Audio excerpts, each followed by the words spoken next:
a member of one of Gaza's most prominent terrorist families. And even more incredibly, now that it's all been exposed, Albanese is not now promising to throw this guy out. This extraordinary case of Fayez El-Hassani exposes not just Albanese's unfitness for office, it also shows up the anti-Israel spin of the media left.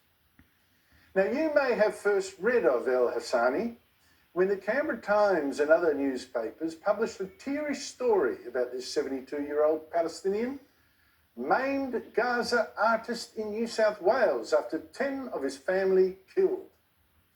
The story, written by AAP reporter Farid, who manically tweets anti-Israel propaganda, started like many of the reports that are now painting Israel as satanic. Fayez al-Hassani always wakes up in the dead of night at the same time an Israeli airstrike hit the home where he was sheltering in Gaza, killing 10 members of his family. Now, the deaths of the children in that strike are tragic, but nowhere in the story was there even a hint of why Israel blew up the home of El-Hassani's son, Mohammed, on November 24, killing him and most of his family. No, apparently this was just some, random child-murdering violence like you'd expect from Israel. Genocide, said El-Hassani. But the story said, well, at least, silver lining, El-Hassani has since been led into Australia where we're going to treat his injured leg. And his son Yusuf has also missed out on, well, sadly, on the nearly 3,000 tourist visas issued by Albanese's government to Palestinians from terrorist-run Gaza without an interview. But El-Hassani's daughter said, she's in Sydney, she said he'd hoped her brother would still get here so that Australians can medically care for him as well. So, a tale of depraved Israeli evil and poor, suffering, innocent Palestinians, at least getting Albanese's help. But now for the truth. El-Hassani has another son, Abdel al-Rahman, who told Lebanese television a story 2 days after that bombing last year that must make the rest of us question not just Albanese's competence, but that of ASIO, the intelligence agency which supposedly checks who we are letting in from Gaza.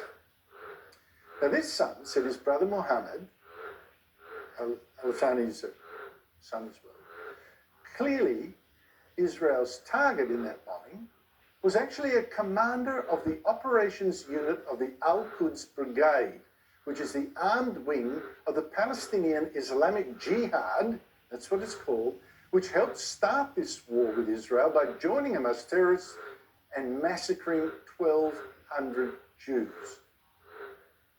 And this brother wasn't the only terrorist in that family. إياد الحسني القائد الكبير في سرايا القدس، قائد معركة ثأر الأحرار، استشهد في قبل 5 أشهر 6 أشهر. كمان هو كان حبيبنا وسندنا، هو اللي كان سند لمحمد أخوي، ومحمد بالمناسبة كان بيشتغل معاه في نفس العمل في وحدة العمليات التابعة لسرايا القدس. هو أحد القادة في هذه الوحدة، واستشهد كمان اليوم الحمد لله محمد على درب عمه، على درب إياد، وعلى درب أخوه رماح سابقا، وعلى درب سامي. Now, there's other names that Abdel Rahman, this Palestinian guy and Sydney's son, boasted of there, that you heard him boasting of, were just some of the other family members had also been terrorists until Israel killed them. Like that Uncle Iyad el-Hassani, a member of the Islamic Jihad's top military council, no less, who el-Hassani, his brother now in Sydney, used to urge Muslims. That death he exploited. He said, Muslims must now confront the Zionist enemy, saying the enemy must always fear us. And there's more terrorists in this very bloody clan. As Claire Armstrong revealed in a brilliant investigation in the Daily Telegraph and the Herald Sun today, El-Hassani had 2 other terrorist sons, including Al-Quds Brigade's leader, Rima. And he also had a nephew, Fahmy, a Palestinian resistance terrorist, and all, alas, now killed, along with brother Sami of the Al-Aqsa Martyrs Brigade, which is yet another listed terrorist group. And there were more. Now, it's true that El-Hassani himself isn't a member of any terrorist group.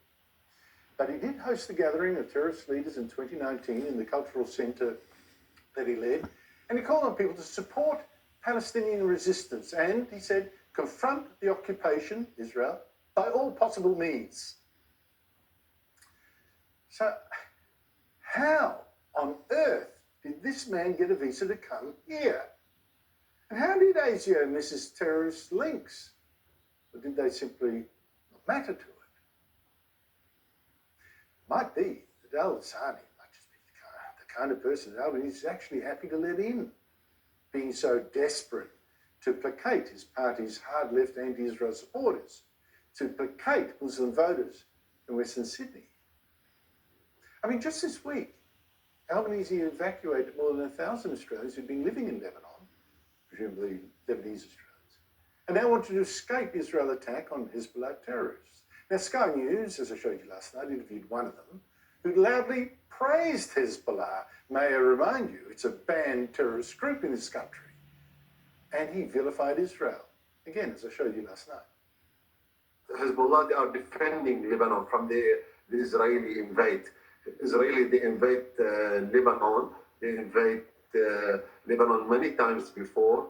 And Hezbollah, he's the one who are defending our land. And they have the right to fight the Israeli invasion.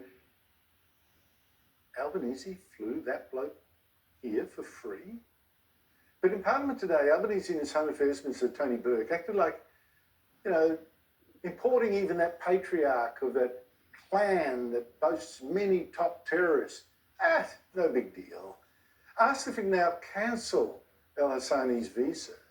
Burke scoffed. There was a further check that was made in March of every single visa holder within this caseload, either onshore or offshore. All of those checks have been made. If at any point our security agencies gave advice to the government that a visa should be cancelled, then the government, of course, would take seriously that advice. But the concept that we should abandon our security agencies and defer instead to Google searches from the opposition is not something this government will do. Talk about putting your fingers in your ears and shouting, la, la, la, la, la. Not my responsibility, it's, kicking the can down. Oh, it's ASIO. A real Prime Minister would be outraged that ASIO had either missed Al-Hassani or waved him through to live in Sydney. A real leader would say that anyone with those reported connections was unwelcome. But Albanese has given up leading. Why is he still there?